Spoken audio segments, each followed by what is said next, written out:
Vous retrouver tous mes vœux pour une belle année 2024 remplie de joie, d'abord, de santé, de succès. Est-ce que vous m'entendez bien?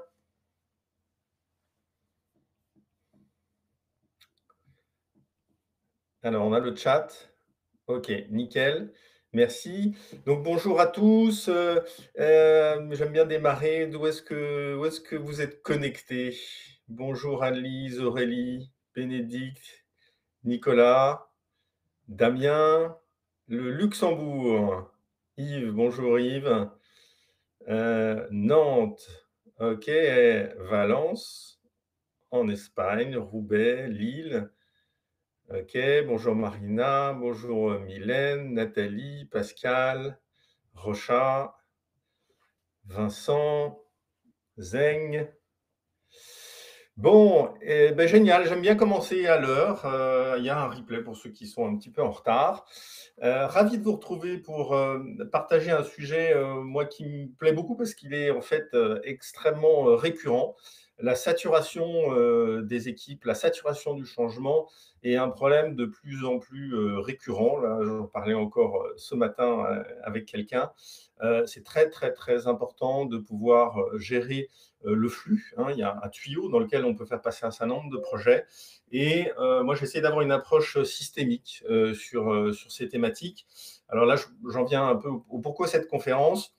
Ça fait moi 20 ans que je fais du conseil, ça fait 20 ans que j'expérimente des choses sur des angles de vue différents. Et je pense qu'il y a avoir trouvé en fait certaines approches qui permettent d'accompagner le système entreprise de manière un petit peu plus efficace que quand on aborde le sujet sous un seul angle. Et moi, ce qui m'intéresse, c'est de faire partager cette expérience et ces convictions pour que les transformations se passent un petit peu mieux qu'elles ne se passent aujourd'hui, puisque grosso modo 70% des projets soit sont en échec, soit n'atteignent pas complètement leurs objectifs. Alors, la difficulté, et là c'est vraiment, vraiment propre à la saturation, c'est qu'on a de plus en plus de changements, des changements qui sont souvent de plus en plus rapides. Les cycles d'installation des changements sont extrêmement rapides. En plus, il y a des interconnexions entre les projets. Et puis, il y a beaucoup de complexité, notamment avec le digital, hein. Dans certaines fois, il m'est arrivé d'entendre: «Oh oui, on va mettre en place un CRM, mais c'est technique, c'est facile». Bah, non, justement, le digital induit des changements de comportement et naturellement, on n'est pas fait pour changer en permanence. Donc, ça crée des grosses difficultés et c'est essentiel de piloter, piloter, piloter, piloter. Et si on ne pilote pas, ça ne peut pas fonctionner correctement. Alors, un constat immuable que je partage sur un certain nombre de mes conférences, c'est que le changement, voilà grosso modo ce qu'il génère. Le changement pour les autres, c'est très bien. Quand il s'agit de changer soi-même et alors encore plus de gérer le changement ou de le conduire, c'est déjà beaucoup plus difficile. Donc, on va essayer de partager quelques leviers aujourd'hui pour réussir des changements dans un contexte de saturation. Et je vais vous donner vraiment des angles différents parce que c'est vraiment ma conviction. Et puis, je vous donnerai des exemples très concrets. J'accompagne en ce moment 3 organisations de taille très différentes qui vont de 3 millions à 1,5 milliard en service, en industrie et en alimentaire.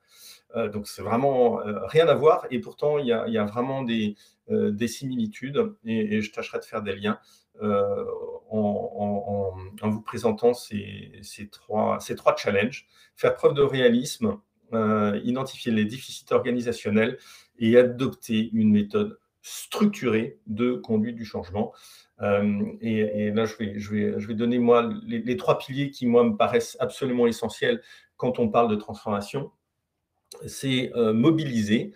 Mobiliser parce que sans la mobilisation des équipes euh, et l'intégralité des collaborateurs, eh ben, il n'y a pas de transformation. Aligner parce que il y a absolument besoin d'avoir un cap commun et que tout le monde voit ce cap commun. Et pour parler de les clients que j'accompagne en ce moment, les 3 clients, quand je lui posais la question, soit aux dirigeants, soit aux membres du CODIR: «Quelle est la stratégie?» et ben, j'avais des hésitations dans les réponses et il a fallu pour qu'on continue à avancer sur le programme de transformation, qu'on revienne un petit peu en amont sur c'est quoi l'ambition et c'est quoi la stratégie. J'y reviendrai, tout à l'heure, dans la conférence. Alors, le premier point, faire preuve de réalisme. Il y a une chose qui est absolument essentielle, c'est la notion de réel. Qu'est-ce qu'il se passe réellement? Et la grande difficulté, c'est que, on a assez peu de visibilité. Moi, ce que je constate, hein, là, aujourd'hui, j'ai sur mon client qui fait 1,5 milliard, je lui ai demandé: «Mais vous avez combien de projets, ouverts aujourd'hui?» «Je ne sais pas». Voilà, je ne sais pas. Et ces projets, ils touchent, quel périmètre? Je ne sais pas. Voilà et donc ça, la notion de réel, la notion de comprendre précisément où on en est, quel est le portefeuille projet et quel est leur impact, ces projets sur les équipes, est absolument fondamental. Et donc, par rapport à la saturation, peut-être une première question sur, comment c'est quoi votre feeling, en termes de saturation des équipes, chez vous? Est-ce que vous êtes à 120, tout le monde est complètement sous l'eau, vous êtes en sous-effectif? Est-ce que, et ben, ça va ou c'est très déséquilibré, hein, dans certaines organisations, des équipes, qui sont à 150, d'autres qui sont à 80-90, ça peut aussi être une question de période. Où est-ce qu'on en est chez vous? Je vous invite à répondre dans le chat. Supérieur à 100, Pauline, sous-effectif, OK, 90, OK, il y a des chanceux. Alors alors désolé, Rocha pour le son. Peut-être que dans le replay, ça fonctionnera mieux. 120-130, légèrement sous-effectif, également supérieur à 100 chez Mylène. OK. Saturation réelle versus saturation perçue. Ah, effectivement. Alors, on va y venir un petit peu plus loin, justement. C'est différent selon les équipes de 80 à 120 et ça arrive fréquemment, d'avoir des équipes qui sont complètement chargées et d'autres qui le sont beaucoup moins. 110 avec problème de qualité de ressources et difficultés de gestion de tiers. Ah ouais, ça, la qualité des ressources, il suffit pas d'avoir les bonnes personnes, il faut aussi qu'il y ait les compétences dont ils ont besoin, pour faire ce qu'on leur demande de faire. OK. Bon, donc ce que j'observe est assez représentatif de ce que moi je vois chez mes clients, c'est que dans l'ensemble, il y a quand même, une charge qui est très importante. Dans l'ensemble, plutôt un sous-effectif et donc encore plus besoin, de gérer cette saturation et de gérer la priorisation. Mais pour ça, et ben, ça sous-entend de prendre le temps et ben, d'avoir une vision claire et consolidée de notre portefeuille projet. Et là, je vous invite à alors donc là, vous allez voir sur les 3 piliers, en fait, je vais vous donner moi quelques éléments de conviction et puis quelques recommandations avec, à chaque fois 5 questions. Vous aurez 5 questions. Alors, moi, je vous invite à vous dire, bah, tiens, quelle est la question qui m'interpelle le plus ou sur laquelle vous dites, ah bah tiens, ça, j'ai envie d'aller chercher la réponse à cette question. Parce que ces questions, c'est vraiment le fruit, moi, de l'expérience que j'ai dans l'accompagnement des transformations. Est-ce qu'on a une vision claire et consolidée de notre portefeuille projet?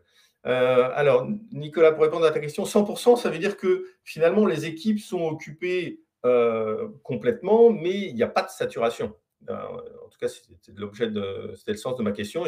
Les équipes qui sont à 120-130 ça veut dire elles ont trop de boulot par rapport à ce qu'elles peuvent faire. Donc, avons-nous une vision claire et consolidée de notre portefeuille projet?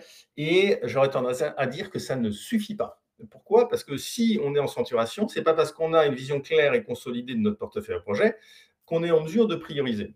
Et donc, là, ce qui est essentiel, mais vraiment essentiel, et ça, moi, je le fais de manière systématique, c'est de mettre en lien les gains recherchés avec l'effort à fournir.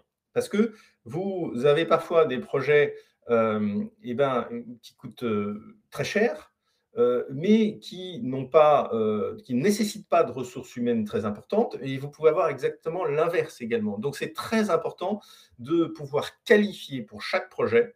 Moi, je fais une différence entre quel est l'objectif du projet et quels sont les bénéfices attendus du projet. Donc c'est objectif, et puis pour vous donner un exemple, ben voilà, je veux installer un CRM. L'objectif de ce CRM, c'est d'améliorer la connaissance client. Le bénéfice qu'on attend de ce CRM, eh ben, c'est d'augmenter le panier moyen de 1 000 € à 2 000 €. J'en sais rien. Voilà, c'est un exemple. Mais qualifier absolument le bénéfice qu'on attend de chacun des projets, avec des bénéfices qui peuvent être quantitatifs, évidemment, comme je viens de le mentionner, mais qui peuvent être aussi tout à fait qualitatifs, hein. Il y a souvent les deux. Voilà. Et c'est parce qu'on va être en mesure de clarifier les bénéfices attendus et puis surtout l'effort dont on a besoin. Il y a des projets qui nécessitent énormément d'investissement humain. Donc, si vous êtes en saturation, eh ben, c'est très important de pouvoir pondérer et de comparer le gain recherché avec l'effort à fournir. C'est le seul moyen finalement de pouvoir arriver à prioriser correctement vos projets. Et est-ce que cette analyse est mise à jour régulièrement? Parce que ce qui est valable à l'instant T ne le sera pas 4 mois plus tard, parce que 4 mois plus tard, eh ben, il y aura peut-être un nouvel enjeu identifié qui va nécessiter qu'on démarre un ou deux projets qui devient top prioritaire. Et s'il devient top prioritaire, eh ben, il faut revoir le portefeuille projet pour se dire ben, comment on ajuste les priorités, hein. Et il y a, alors non, je ne vais pas anticiper sur la suite. Voilà. Donc ça, c'est très, très, très important de le piloter. Est-ce que l'impact humain pour chaque projet est pris en compte? Vous avez parfois des contextes où eh ben, vous avez une population ou deux populations qui sont euh, extrêmement fortement impactés par quelques projets et qui sont en ultra saturation. Et à l'inverse, vous pouvez avoir d'autres populations qui sont plus faiblement impactées. Donc ça également, ça se pilote parce que en faisant cette analyse, vous allez peut-être vous dire, bah, tiens, tel projet ici, surtout pas le lancer parce qu'ils ont des choses ultra prioritaires et ils sont en saturation. Par contre, on va pouvoir lancer ce projet sur tel périmètre parce que le tuyau permet de passer ce type de projet. L'impact humain par population est-il consolidé pour tous les projets? Voilà, c'est ce que je viens de mentionner. Si vous commencez à avoir, et j'avais eu un exemple, j'assurais la formation de directeur d'agence dans une banque, et il me disait, en ce moment, on a 13 projets à mettre en place. Et j'ai dit, ben, OK, comment vous faites? Et ben, bah, en fait, on fait ce qu'on peut. Et ça, c'est catastrophique, en fait. C'est catastrophique parce que sur les 13 projets, peut-être qu'il y en a 4 qui sont absolument stratégiques. Et si l'organisation ne s'assure pas que ces 4 projets stratégiques sont véritablement mis en œuvre, eh ben, ça met un risque sur le projet. Et si le projet était stratégique, eh ben, on a un risque de contre-performance et voilà, des conséquences qui peuvent être très, très importantes. D'où l'importance vraiment de piloter. Alors, un problème de compétence ou d'implication peut-il expliquer une saturation? Alors, oui et non. Oui et non. Oui, dans le sens où plus les équipes vont être engagées, plus, et puis on va y venir d'ailleurs un petit peu plus loin, c'est un des piliers, plus les équipes sont engagées, plus elles ont la capacité d'installer des projets. Et c'est moi, tout, justement, moi, une de mes convictions, c'est qu'il faut intervenir sur ce sujet-là et sur l'alignement des personnes. Et je vais répondre peut-être à cette question dans le second pilier dans quelques minutes. Euh, alors, deuxième point important qui est en lien avec la question qui vient d'être posée, c'est charge de travail versus charge émotionnelle. Voilà. Il y a en ce moment, depuis quelque temps maintenant, une charge émotionnelle extrêmement importante parce que ça bouge dans tous les sens en fait. Il y a un projet ci, un projet là, et beaucoup de gens se trouvent un petit peu perdus en fait. Et c'est un peu l'impression du chaos. Et certaines disent, je ne comprends pas où on va, je fais ce qu'on me demande de faire, mais il y a une perte de sens qui est absolument énorme. OK? Moi, je travaille, beaucoup, mais très, très, très souvent, sur la notion d'alignement, des personnes, à leurs fonctions. Alors, pas sur toutes, même si c'est un travail de fond qu'on peut faire, mais je vais le faire sur le codir, je vais le faire là où il y a des problèmes. Et donc, ça me donne envie de vous poser cette question. Donc, c'est ce qu'on appelle le flow, hein, quand on est vraiment bien aligné sur son job, on est dans son flow. Et moi, je vous pose la question, dans votre organisation, à votre avis, hein, c'est quoi votre feeling sur le pourcentage de collaborateurs qui est bien aligné, c'est-à-dire qui est là où il doit être, et en conséquence, en général, c'est des gens qui sont engagés, qui sont plutôt moteurs. 80% pour Yves, 20% pour Nicolas. Puis après, je vous donnerai les résultats des stats, en fait, depuis 15 ans. 20, 75, 20, 30. OK, donc relativement élevé, en fait. Bon, après, tout est relatif, hein, c'est par rapport aux résultats réels. Heu,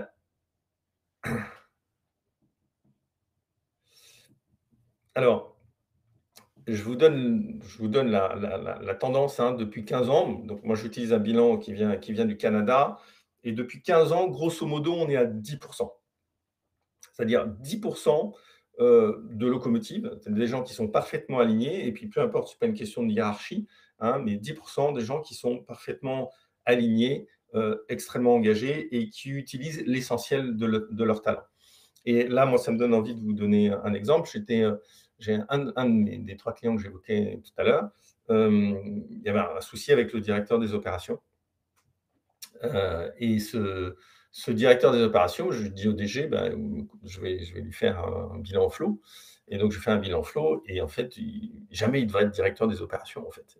C'est un gars qui est très, très bon. Il a vraiment des talents.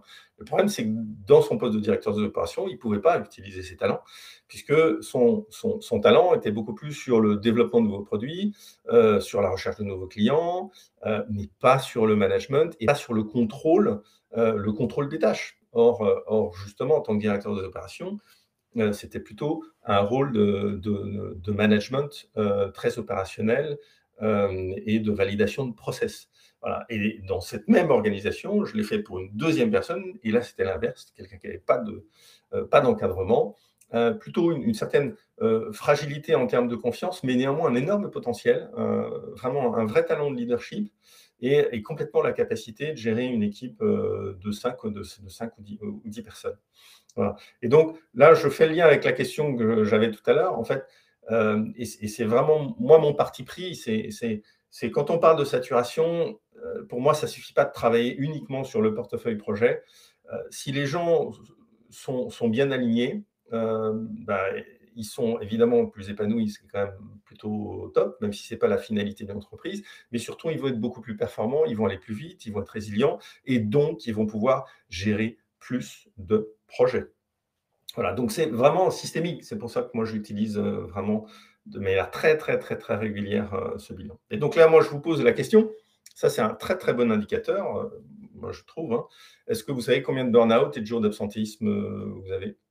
Voilà, c'est une question que je pose, assez souvent, parce que, plus vous avez des burn-out et plus vous avez des jours d'absentéisme, plus, vous avez des symptômes de, ça se passe, plutôt, pas bien, ou en tout cas, on a des difficultés. Est-ce que les causes des burn-out et de l'absentéisme sont identifiées? De mon point de vue, c'est un élément important, surtout, les absences qui dépassent quelques jours. Est-ce qu'il y a des départs lors, des entretiens lors des départs des collaborateurs avec des résultats partagés en codir? C'est source d'une information extrêmement importante. La qualité de fonctionnement d'une organisation est proportionnelle à l'alignement des personnes à leurs fonctions. C'est la cohérence globale qui fait qu'ensuite on va pouvoir délivrer beaucoup de choses. Et donc la saturation, on peut la gérer en travaillant sur le portefeuille, mais on peut aussi travailler sur la qualité des équipes. Est-ce qu'on évalue objectivement la santé émotionnelle? Et aujourd'hui, il y a moyen, d'évaluer la santé émotionnelle. Là, je vais démarrer avec une école d'enseignement supérieur, et on va le faire sur tout le personnel, administratif. Et l'organisation prend-elle en charge, alors ça, c'est C'est un cheval de bataille que j'ai, une conviction que j'essaye de partager, vraiment de plus en plus. C'est que moi, je pense que ça n'a pas de sens, que ce soit l'organisation qui décide pour les collaborateurs. C'est chacun a droit à avoir l'ambition qu'il veut. Et il y a des gens qui ont pas d'ambition et c'est leur droit. Il y a des gens qui ont beaucoup d'ambition et c'est bien. Chacun fait ce qu'il veut. Pour moi, le devoir d'une organisation ou ouais, ouais, je dirais le devoir d'une organisation, c'est plutôt de donner les moyens à des collaborateurs d'avoir pleinement conscience des talents, qu'ils ont et ensuite de leur dire: «Bah, OK, bah, va où tu veux, fais ce que tu veux qui en fonction de tes velléités».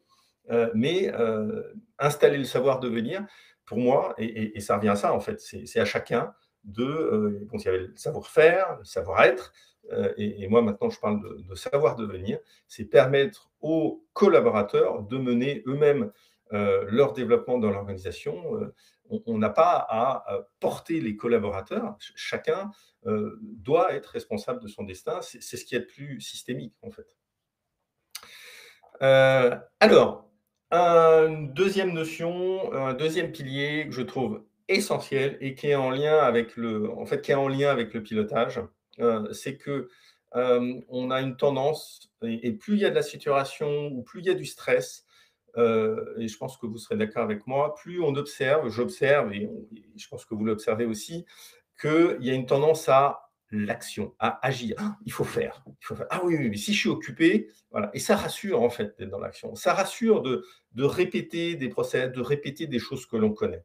Or, et là je vous donne un exemple, moi je le vois tellement souvent que sur les programmes de transformation que je mets en place, en fait, je pose un fil conducteur en fait pour ces transformations alors qu'ils peuvent avoir des dénominations un petit peu différentes, mais le principe, c'est exigence, efficacité. Mais c'est les deux, c'est exigence et efficacité. Parce que être exigeant pour exigeant, bah, ça peut potentiellement amener à de la surqualité et ça n'a aucun intérêt. Ça coûte de l'argent et ça n'en rapporte pas. Donc, être exigeant pour exigeant, ça n'a pas de sens. Voilà. Ce qui est important, c'est d'être exigeant, mais et efficace, en fait. Et efficace. Et parfois, en fait, des petites actions sont efficaces et il n'y a pas besoin de faire de grandes choses. Il n'y a pas besoin de faire un PowerPoint avec 50 slides. Keep it simple. Moi, c'est une philosophie que j'ai. Et quel est le sens de son action? Quel est le sens de son action? Et je pense qu'on ne se pose pas suffisamment cette question de quel est le sens de mon action, en quoi ce que je fais vient nourrir le collectif. Et un indicateur, moi, que j'observe tout le temps, hein, c'est une question que je pose systématiquement, c'est quoi le pourcentage de temps alloué aux urgences? Et je vous pose la question, c'est quoi votre pourcentage de temps alloué aux urgences? 10%, ça c'est génial ça, bravo, super.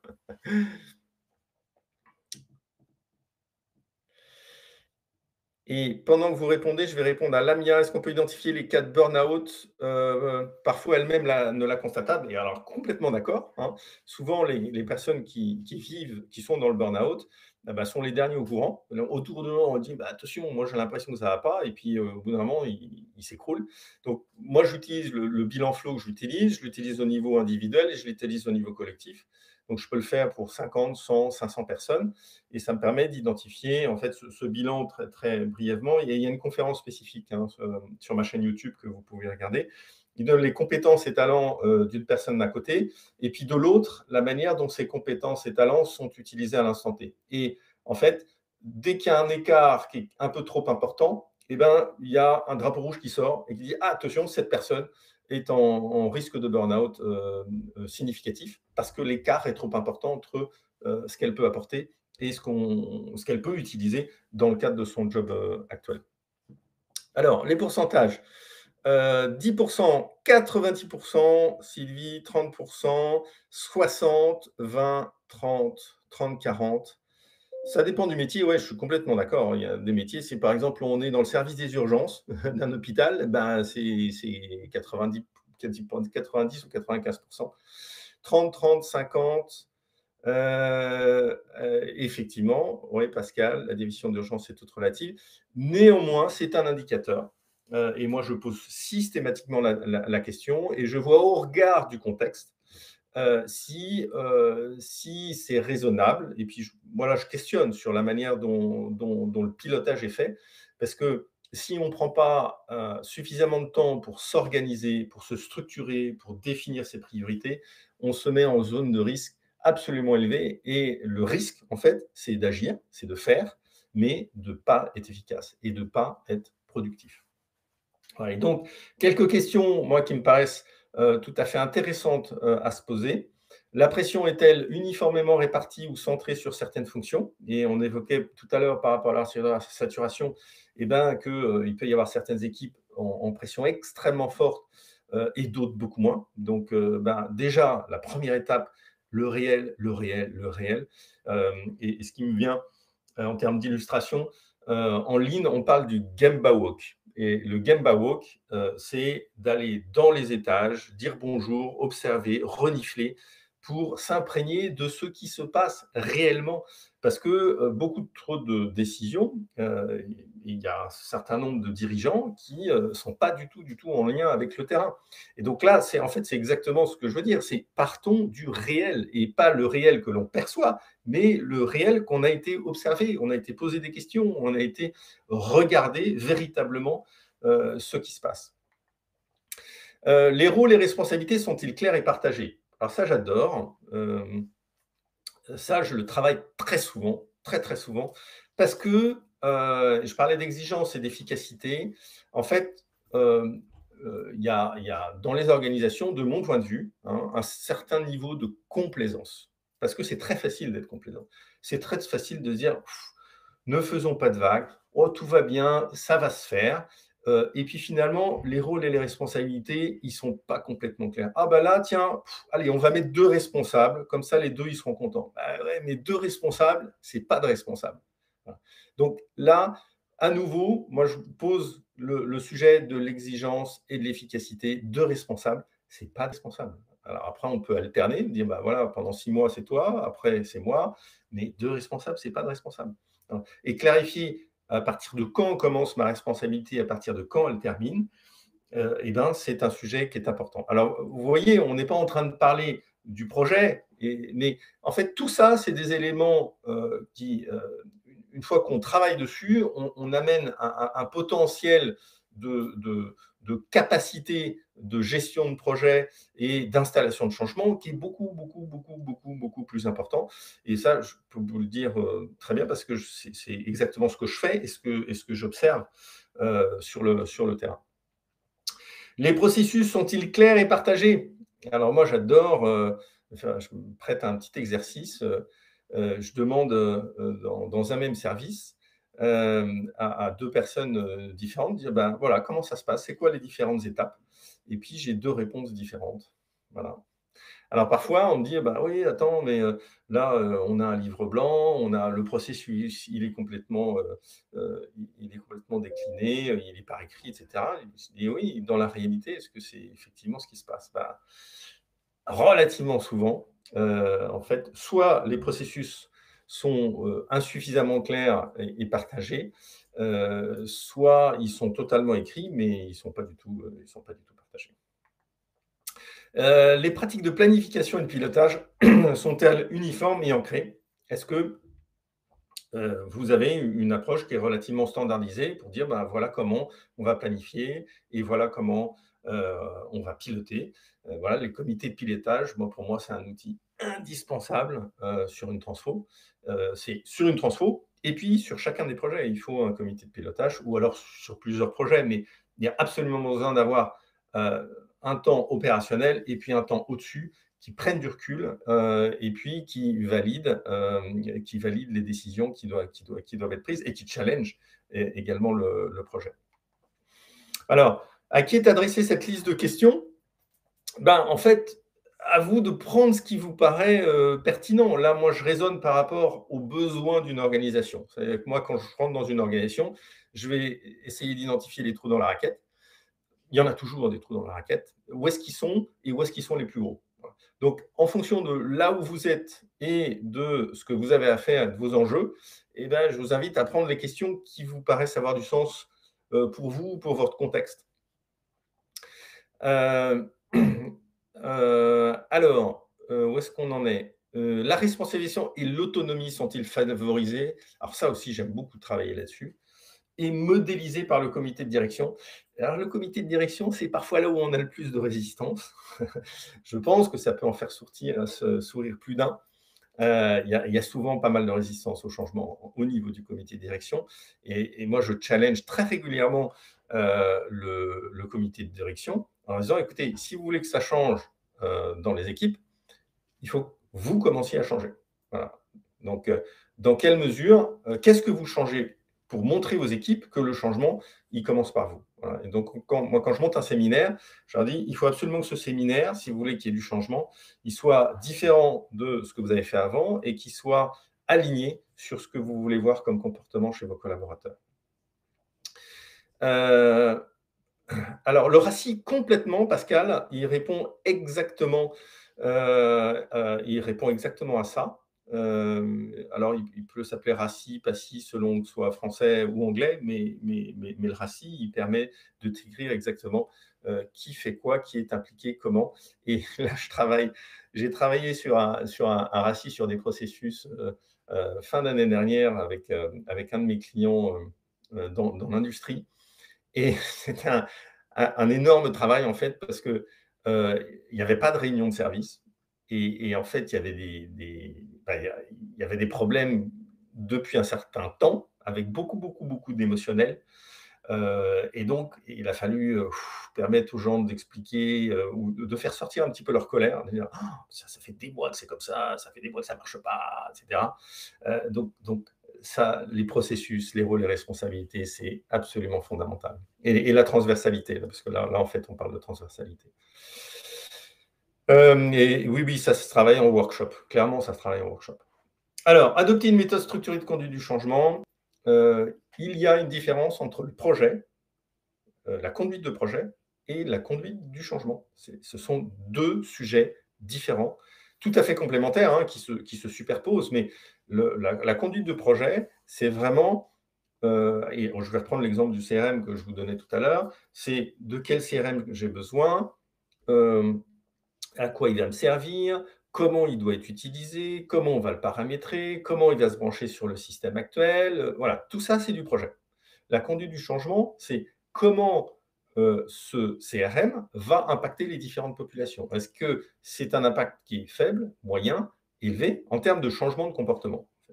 Est-ce que ce changement, il est uniforme en termes d'impact pour tout le monde ou est-ce qu'il y a certaines populations qui vont être plus fortement impactées? Voilà. Et en faisant une analyse pragmatique, comment est-ce que je dimensionne les actions de manière à ce que les gens comprennent, adhèrent et s'engagent? Et ça n'est pas que, comme peuvent le penser un certain nombre de personnes, de la communication et de l'information. Parce que la communication et l'information, bon, il n'y en a pas toujours, mais dans l'ensemble, on a plutôt ce réflexe-là. La conduite du changement, c'est bien plus que ça. Et donc, là, moi, une question, quel est, dans votre organisation, le pourcentage d'installation d'une méthode de conduite du changement, quelle qu'elle soit, hein, donc, moi, j'en ai une, j'en parlerai un petit peu plus loin, mais il y en a d'autres. Ce qui est important, c'est d'avoir une méthode pour pouvoir analyser avec méthode l'impact des projets. Alors, vous avez la com et formation sont une composante de la conduite du changement, oui. Ah oui, on est d'accord, tout à fait. La com et la formation sont deux des composantes de la conduite du changement. On va voir ce qu'il y a d'autre. 50%, donc ça, ok, ça commence à s'installer. 0 pour Aurélie. Alors, vous êtes à 5%, à 20, à 80, 50%, 80%, waouh, super. 50%, 0. OK. Alors, on va dire que, nous, on a une échelle de 0 à 5 en fait, en termes de niveau de maturité et en France, on est grosso modo entre 1 et 2, hein. On a beaucoup de retard par rapport aux États-Unis, qui ont commencé beaucoup plus tôt, que nous, la conduite du changement et moi, ce que j'observe, c'est que la conduite du changement est dans un certain nombre d'organisations pas encore, un métier en tant que tel. Alors, les raisons qui amènent à résister, donc ça, c'est une étude de mon ami Robert Weiss, qu'il a fait en 2017 auprès de 2500 personnes. Et là, je voudrais souligner cette première raison qui amène à résister. Manque de clarté, pas convaincant, manque de sens. Et là, je vais faire un petit clin d'œil à Mylène et Raphaël, parce que j'émets l'hypothèse que potentiellement, il puisse y avoir besoin de clarifier la feuille de route, se dire, mais c'est quoi notre raison d'être? C'est quoi notre feuille de route? Et comment est-ce que j'ai embarqué les équipes sur cette feuille de route? Parce qu'on n'embarque pas sur un projet. On ne peut pas embarquer sur un projet. On embarque sur du sens. Et un projet, c'est un moyen.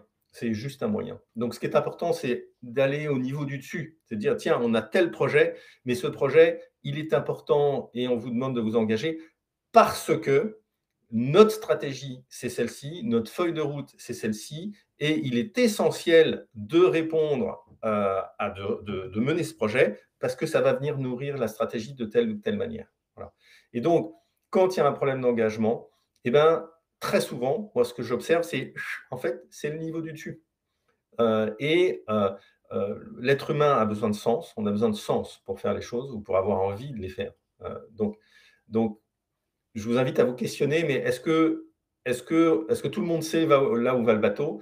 Et est-ce que, si on demande au codir, la direction, le cap est clair? Voilà. Donc, il est essentiel de commencer par ça. Et là, Mylène, en fait, parce qu'on a eu un échange par rapport à la structuration d'une équipe et de quelles ressources j'ai besoin, ça doit être la conséquence directe de la clarté de cette feuille de route. C'est quoi mon ambition? C'est quoi ma stratégie? C'est quoi ce que j'ai besoin de réussir pour pouvoir répondre à ma stratégie? Et donc, en conséquence, c'est quoi les produits que je dois avoir et c'est quoi les projets que je dois démarrer? Et c'est cet alignement, en fait, qui va permettre d'avoir un véritable engagement des équipes parce qu'ils comprennent en fait, ils comprennent où on va. Ils ont besoin de sens. Et donc, vraiment, je souligne manque de clarté, pas convaincant, manque de sens. Les gens ont besoin de comprendre pour s'engager. Ils ont besoin de comprendre. Et il faut prendre le temps et partager la vision, en effet, Anastasia. Mal communiqué, expliqué et planifié. Et parfois, c'est parfaitement clair. Le codir a bien fait le job, mais il n'y a pas suffisamment de temps d'appropriation, et notamment les managers. Moi, dans les plans de transfo, j'ai un temps spécifique pour les managers. Les managers ont un rôle absolument clé de relais de l'information. Et donc, il faut prendre ce temps. Si vous ne prenez pas ce temps, eh ben, vous le payez derrière parce que vous n'avez pas l'engagement que vous voulez. Contre mes intérêts, mon équipe ou ceux de l'entreprise, voilà, souvent parce qu'il y a une méconnaissance du cap ou une perte de sens. C'est un changement qui est imposé. Alors ça ne marche pas, hein. Top-down, moi, ça, je ne fais jamais. Il y en a qui ont essayé, ils ont eu beaucoup de problèmes. Se dire: «Allez, à partir de demain, vous faites ça», et puis pousser, ça ne marche pas. Donc bottom-up, bottom-up, bottom-up. Le cadre est donné par en haut, toujours, toujours, toujours. Voilà. Mais la mise en œuvre, le plus possible en bottom-up. On applique, on applique, on applique et on responsabilise. Il y a quelques minutes, je vous parlais de responsabiliser et d'avoir un codir qui est modélisant. Manque de confiance, management non modélisant, manque d'éthique. Alors ça effectivement, de temps en temps, et on l'observe, notamment le manque de confiance, je l'observe très, très, très souvent, et souvent même à l'intérieur d'un codir, hein. Il y a un certain nombre de codires qui fonctionnent en silo, et là, l'urgence, en fait, c'est de recréer une confiance et une qualité de coopération dans le codir, parce que ça, pour le coup, ça a des conséquences très, très, très, très, très mauvaises sur le fonctionnement de l'organisation. Alors, les questions que je vous propose, moi, de répondre.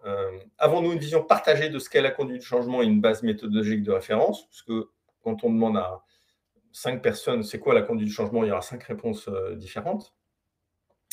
Les sponsors comprennent-ils et savent-ils jouer leur rôle spécifique? Et c'est un rôle absolument clé. C'est la première cause d'échec des projets, hein, le déficit de sponsorship. Ce qu'on appelle sponsor, c'est celui qui porte la voix du projet et qui va décider des moyens à allouer. C'est le donneur d'ordre du projet. Les chefs de projet sont-ils formés pour intégrer la conduite du changement dans les projets? Avons-nous standardisé les processus de conduite du changement? plus il y a de la standardisation, plus on a de l'efficacité collective. Après, on peut faire chacun ce qu'on veut, chacun ce que l'on veut, oui, de son côté, mais en termes d'efficience, c'est quand même pas idéal. Et est-ce qu'on a une feuille de route claire pour structurer la mise en place de la conduite du changement? Moi, ma reco, c'est de faire les choses avec un minimum de méthode, et méthode ne veut pas dire rigidité, mais d'avoir une vision claire de comment on va faire les choses et pourquoi on doit les faire de cette manière-là. Voilà. Donc, moi, la méthode que j'utilise, c'est une méthode que j'ai construite avec un partenaire avec lequel on travaillait depuis quelques années en conduite du changement. Il est déjà 9h40, donc je ne vais pas aller plus dans les détails. Je vous donne juste la vision de l'iceberg voilà, externe. Et puis, il y a une réunion d'information dans quelques jours, je crois que c'est jeudi. En conclusion, pour moi, il y a un savoir-faire colossal dans les organisations. Je trouve qu'il y a beaucoup de gâchis. Il y a beaucoup de personnes qui ne sont pas là où elles devraient être. Ça n'existe pas, les gens qui ne sont pas bien ou qui ne sont pas bons. Ce qui existe, c'est des gens qui ne sont pas là où ils devraient être parce que ils ont une méconnaissance d'eux-mêmes, ils répètent un schéma, mais il y a un talent à exploiter et l'idée, c'est d'aller les catalyser, j'aurais tendance à dire, pour leur permettre à la fois de s'épanouir et d'être plus performants. Je le vois dans absolument toutes les organisations. Et il faut utiliser les bons leviers par rapport à votre contexte, qui peut être un mix de travailler sur l'alignement de certaines personnes clés, sur l'analyse du portefeuille projet, sur la mise en place de la conduite du changement. On est sur un système, hein, donc c'est pas simple, c'est toujours du sur-mesure, toujours du sur-mesure. L'entreprise est un système relativement complexe, donc c'est toujours du sur-mesure. Alors, prochaine étape, c'était relativement dense, mais moi, je veux vraiment aborder la problématique des transformations sous l'angle systémique et je voulais vous donner ces différents angles. Donc, si vous voulez découvrir un peu plus la conduite du changement et l'approche à certains arrêts que j'ai créé avec cet associé, eh ben, venez jeudi à 9h. Et d'ailleurs, je vais vous mettre le lien dans le chat ici. Et puis, je vous le mettrai, je vais l'envoyer cet après-midi. Je vais vous envoyer le replay ce soir, je pense. Le replay de cette conférence. Et puis, vous aurez également le lien. Donc, jeudi matin à 9h, il y en a pour 3/4 d'heure si vous voulez découvrir cette certification en conduite de changement. Et la prochaine session de formation est le 24-25 janvier. Et puis, ma prochaine conférence, elle a lieu le 9 février à 9h. Et là, on va rentrer 5 étapes pour réussir un projet de transformation. Voilà, on reviendra sur certains aspects qu'on a vus. Et 1, 2, 3, 4, 5 pour réussir les projets de transformation. Voilà, il est 9h43, donc je suis on time. Et voilà, pour moi, exigence, efficacité, respecter ses engagements de temps, je trouve que c'est important. S'il y a une question, je peux encore y répondre. Et puis après, on se dit au revoir. Bon, et ben alors on se dit au revoir. Et n'hésitez pas à prendre rendez-vous si vous avez des questions par rapport à votre contexte spécifique. J'aurai plaisir à avoir un peu plus d'interaction parce que c'est vrai que c'est un petit peu frustrant pour moi de ne pas pouvoir vous entendre. Et puis, amusez-vous bien sur tous vos projets de transfo et au plaisir de vous revoir jeudi ou sur une prochaine conf ou par téléphone. Voilà, belle semaine sous la neige pour certains. Bye bye.